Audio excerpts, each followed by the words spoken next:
সারা জীবন পড়াশোনা করে আমরা কি স্কুল বানানটা ভুল শিখলাম? স্কুল বানানটা আমরা শিখেছি SCHOOL স্কুল, তাই না?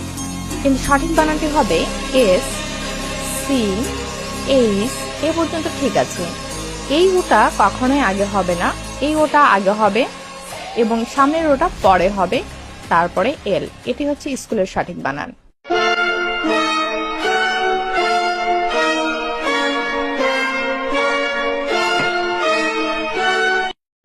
সারা জীবন পড়াশোনা করে আমরা কি স্কুল বানানটা ভুল শিখলাম? স্কুল বানানটা আমরা শিখেছি SCHOOL স্কুল, তাই না?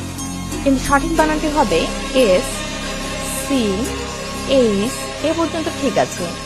এই ওটা কখনোই আগে হবে না, এই ওটা আগে হবে এবং সামনের ওটা পরে হবে, তারপরে এল। এটি হচ্ছে স্কুলের সঠিক বানান।